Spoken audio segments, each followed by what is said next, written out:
tal? Bienvenidos y bienvenidas a esta página de litigio de ESCA. El día de hoy conversaremos con Francisca Pau, investigadora y profesora del ITAM, sobre la sentencia al amparo indirecto en revisión 307/2016 que trajo la Suprema Corte de Justicia de la Nación y que fue resuelta por la primera sala. El caso versa sobre la construcción de un parque temático en la ribera de la Laguna del Carpintero en la ciudad de Tampico, Tamaulipas. Las quejosas argumentaron la vulneración a su derecho al medio ambiente sano debido a la tala de manglar y afectaciones al humedal adyacente. Para hablar del tema nos encontramos con Francisca Pau. Gracias, Chisca, por tu tiempo esta mañana.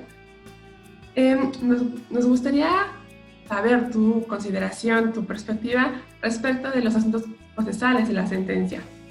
Yo te preguntaría, ¿cuál es tu perspectiva del amparo para justiciabilizar los DESC? Sí, muchas gracias. Bueno, para mí es un placer estar en el equipo del diplomado. Es una experiencia siempre muy satisfactoria y así que muchas gracias. Sí, esta sentencia es justo muy interesante para pensar en la dimensión procesal de la protección de los derechos en México, que es una dimensión en la cual, como tú sabes, hay muchísimas cosas pendientes, ¿sí? Porque, claro, a pesar de que obviamente que era una buena idea que se conjuntara la reforma de derechos humanos del 2001 con la reforma de amparo, y formalmente se hizo, en los hechos la reforma de amparo se quedó muy corta, ¿no? Y entonces, claro, uno de los problemas de agenda general jurídica que tenemos es cómo, ¿no?, superar este retraso, digamos, en la actualización de nuestras vías procesales. Y claro, en materia de derechos sociales, culturales, ambientales, este desfase histórico del juicio de amparo es muy notorio, ¿sí? O sea, el juicio de amparo empezó a desarrollarse en un momento en el que la fuerza normativa de la Constitución no era la que tiene ahora, ¿sí? Las constituciones en el siglo XIX operaban de una manera muy distinta y, por supuesto, se desarrolló después, durante todo el siglo XX, también pensando en la justiciabilidad de derechos que no eran centralmente los derechos sociales, a pesar de que la Constitución del 17 los incluía, pero tenía como una visión más de ejecución administrativa de los derechos sociales. O sea que, efectivamente, en lo procesal, el asunto de tratar de dar justiciabilidad a los derechos sociales es un desafío todavía grande, ¿no?, en el año 2020. Gracias, Chisca. La sentencia es muy compleja y muy completa. Habla sobre medio ambiente, sobre aspectos teóricos, procesales, derecho internacional de los derechos humanos, pero también tiene aspectos procesales muy relevantes que quizá quienes nos escuchan puedan aprovechar dentro de ese contexto de justiciabilidad de los DESC. ¿Nos pudieras hablar sobre qué aspectos consideras se deben aprovechar?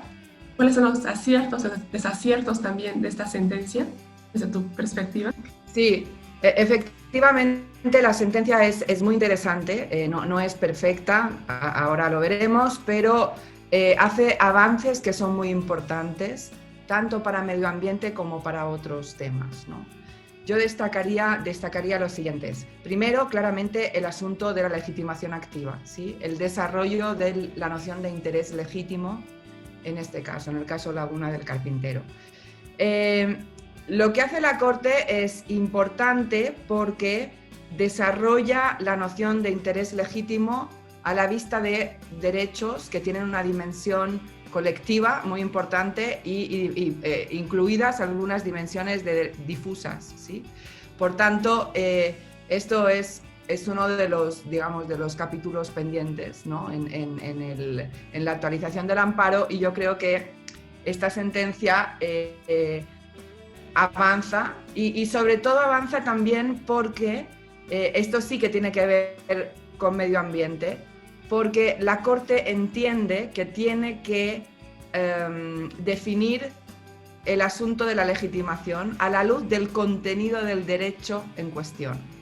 Es decir, la Corte dice, tenemos que ver para qué está pensado este derecho, ¿no? Para qué es lo que este derecho intenta proteger, y en la sentencia se incluye un desarrollo, como recordarás, muy extenso sobre qué es el derecho al medio ambiente, ¿sí? Qué aspectos tiene, la importancia que tiene el riesgo, ¿sí? O sea, como en la definición misma del derecho está la protección frente al riesgo ambiental y está la protección de daños ambientales que no tienen nada que ver con los daños que han sido centrales en el litigio sobre derecho de propiedad o derecho de contratos.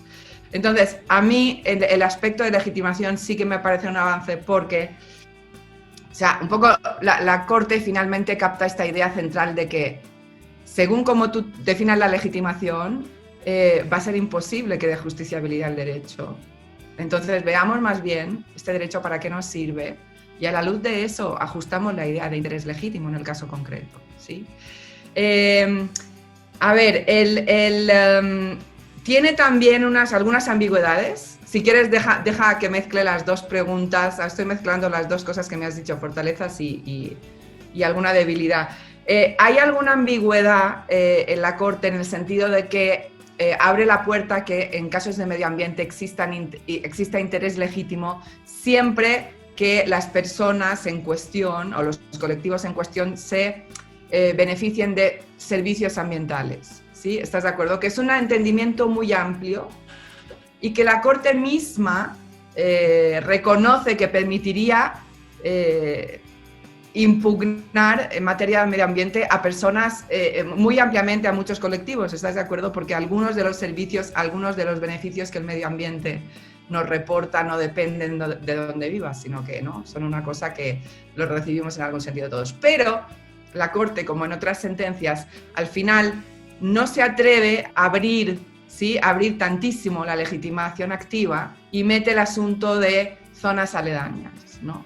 Que es algo que también vemos en amparos en otras materias. A la Corte le da muchísimo miedo convertir esto en una especie de acción popular en favor de los derechos sociales, no quiere abrir tanto. Y acaba con esta idea de la zona aledaña, adyacente, de la zona adyacente. Y en este caso las dos quejosas vivían en Tampico, en la zona adyacente al humedal y por ahí. Y eso, al mismo tiempo que es un avance, es un criterio como un poco ambiguo, ¿estás de acuerdo? Porque si uno se toma en serio la noción de servicio ambiental, tendrías que ampliar más. O si uno se toma en serio incluso la construcción de la dimensión objetiva del derecho al medio ambiente, que contiene la sentencia, que dice, medio ambiente ya no es solamente importante por los beneficios que nos da, sino que es importante en sí mismo, ¿sí? O sea, ya no es simplemente, ¿no?, un derecho instrumental a nuestros. Si uno se toma esa primera idea más objetivista, también tendría que ampliar todavía más, ¿sí? Pero todas las cosas consideradas, a mí me parece que en términos de legitimación y de qué es interés legítimo en caso de derechos sociales, por supuesto que es un avance, ¿no? El otro punto muy importante de avance es el asunto de, y tú lo has dicho, de los resolutivos, de los remedios, ¿sí? En esta sentencia, la Corte primero ordena parar el proyecto del parque ecológico temático, ¿no?, lo que fuera, de la Laguna del Carpintero, ordena cesar, una orden de cesación, y en segundo lugar, ordena recuperar. Las dos cosas son bastante innovadoras en México porque a la Corte también no se había animado mucho a dar órdenes directas en los resolutivos. Por fin ya tenemos algunas sentencias que lo hacen en muchas materias, pero en sí misma la primera orden ya es importante, una orden clara de cesación. Y la segunda orden, esa todavía es mucho más innovadora en el contexto de la jurisprudencia de la Corte porque ordena recuperar y vincula a autoridades que tienen a la garantía del medio ambiente en el centro de sus responsabilidades públicas a que coadyuven al cumplimiento de ese resolutivo, ¿no? Y, por ejemplo, ¿no?, dice que la Conavío, ¿no?, haga un proyecto, que algunas autoridades públicas coadyuven, que la quejosa también esté involucrada. Todo esto es muy innovador en México, porque acuérdate que incluso había estos criterios tradicionales de que si las autoridades no habían estado presentes en todas las etapas del amparo, tú no podías decir nada sobre ellas en los resolutivos. Una cosa que para mí no tiene ningún fundamento porque las autoridades tienen responsabilidades objetivas a las cuales, por supuesto, puede apelar un juez cuando hace un resolutivo.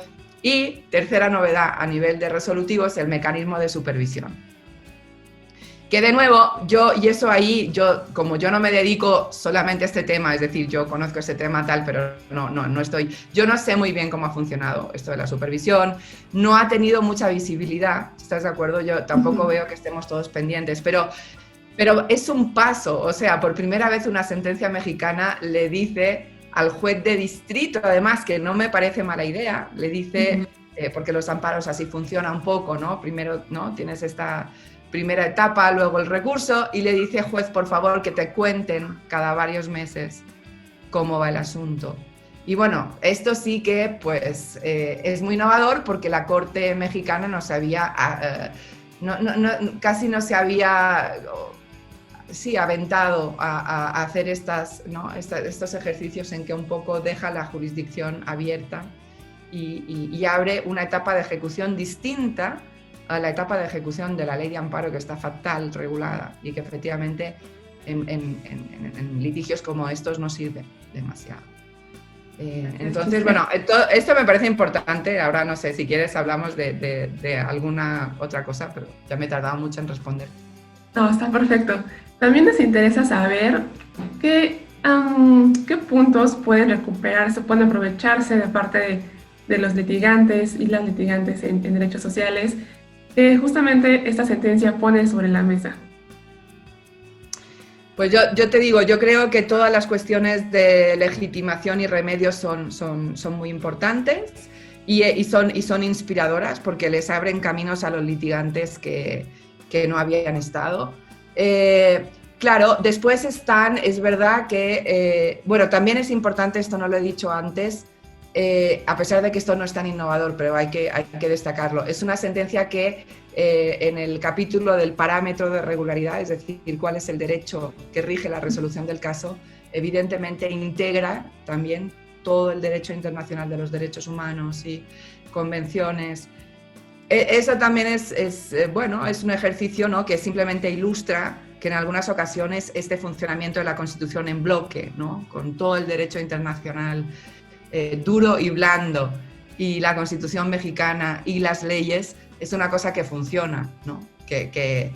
Digo, en algunas ocasiones hay tensiones, ya lo sabemos, todas las discusiones, pero en algunas materias funciona muy bien y eso, digamos, los litigantes también tienen ahí una garantía de que con cierta confianza pueden argumentar un caso a la luz de un parámetro normativo, un parámetro de fuentes muy, muy sólido, ¿sí? Ahora, antes me has preguntado, aprovecho para meterlo, el asunto de las pruebas, ¿sí? Eso es un poco más complicado porque el amparo, como tú sabes, no está diseñado para que tú tengas una investigación de hechos, ¿sí? O sea, como que todo esto viene como muy... Este es un amparo indirecto, depende si es amparo directo o amparo indirecto, o sea, amparo contra sentencias o amparo contra actos.